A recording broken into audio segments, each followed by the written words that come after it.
Assalamualaikum. I'm Shaza Siraj and welcome to Shaza's World. ഇന്ന് ഞാൻ സദ്യയിലെ ഒരു വളരെ സിമ്പിൾ ആയിട്ടുള്ള ഓലൻ റെസിപ്പിയുമായിട്ടാണ് ഞാൻ വന്നിട്ടുള്ളത്. അപ്പോൾ നമുക്ക് ഓലൻ റെസിപ്പിയിലേക്ക് കടക്കാം. അപ്പോൾ ഇത്രയും സാധനങ്ങളാണ് ഓലൻ ഉണ്ടാക്കാൻ വേണ്ടി ഞാൻ എടുത്തിട്ടുള്ളത്. പിന്നെ ഇത്രയും അളവിൽ മമ്പയർ എടുത്തിട്ടുണ്ട്.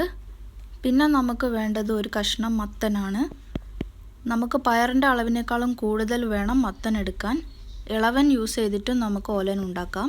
പിന്നെ വേണ്ടത് ഒരു 6 പച്ചമുളക്, ഒരു 2 ടേബിൾ സ്പൂൺ വെളിച്ചെണ്ണ, ആവശ്യത്തിനുള്ള ഉപ്പ്, പിന്നെ ഒരു മുറിയുടെ തേങ്ങ എടുത്തിട്ടുണ്ട്. ഇനി ആദ്യം പയർ നമ്മൾ വാഷ് ചെയ്ത് വെള്ളത്തിൽ ഒരു 6 മണിക്കൂർ കുതിർത്ത് വെക്കണം. അങ്ങനെ കുതിർത്തെടുത്തിട്ടുള്ള മമ്പയറാണിത്.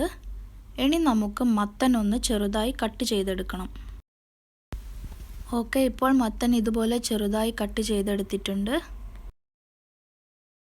ഇതിനി നമുക്ക് പയറിൻ്റെ കൂടെ കുക്കറിലേക്ക് ഇട്ട് കൊടുക്കാം.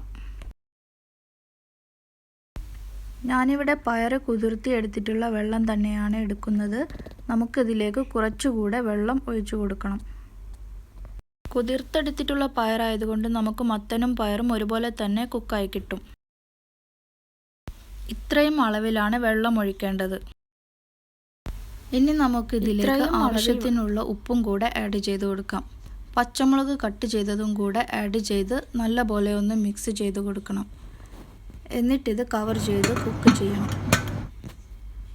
ഫസ്റ്റ് ഹൈ ഫ്ലെയിമിലാണ് ഇടേണ്ടത്. ഫസ്റ്റ് വിസിൽ വന്നു കഴിഞ്ഞതിന് ശേഷം നമുക്ക് ഒരു 5-6 വിസിൽ വരുന്നത് വരെ മീഡിയം ഫ്ലെയിമിൽ ഇട്ട് കൊടുക്കാം. ഈ ടൈമിൽ നമുക്ക് തേങ്ങയുടെ പാലെടുത്ത് വെക്കാം. ഒരു മിക്സി എടുത്ത് അതിലേക്ക് നമുക്ക് തേങ്ങ ഇട്ട് കൊടുക്കാം. എന്നിട്ട് അതിലേക്ക് കുറച്ച് വെള്ളം കൂടെ ഒഴിച്ചു കൊടുക്കാം. ഇത്രയും വെള്ളം ഒഴിച്ചാൽ മതി. നമുക്കിതിൻ്റെ പാലെടുക്കാം. ഓക്കെ, ഇപ്പോൾ തേങ്ങാപ്പാൽ എടുത്ത് വെച്ചിട്ടുണ്ട്. ഇതിൻ്റെ പ്രഷർ ഒന്ന് റിലീസായ ശേഷം നമുക്കിതൊന്ന് ഓപ്പൺ ചെയ്ത് നോക്കാം. ഓക്കെ, ഇപ്പോൾ നമ്മുടെ പയറൊക്കെ നല്ലപോലെ തന്നെ കുക്കായി വന്നിട്ടുണ്ട്. ഓക്കെ, ഇനി നമുക്കിതിൽ കുറച്ച് വെള്ളം ബാക്കിയുണ്ട്. അതൊന്ന് വറ്റിച്ചെടുക്കണം. ഇതൊന്ന് വറ്റി വരുമ്പോൾ നമ്മൾ എടുത്തു വച്ചിരിക്കുന്ന തേങ്ങാപ്പാൽ കൂടെ ഇതിലേക്ക് ആഡ് ചെയ്ത് കൊടുക്കാം. കട്ടിയുള്ള തേങ്ങാപ്പാൽ തന്നെ ആഡ് ചെയ്യാൻ ശ്രദ്ധിക്കണം. ഇനി ഇതൊന്ന് നല്ലപോലെ മിക്സ് ചെയ്ത് വെക്കണം.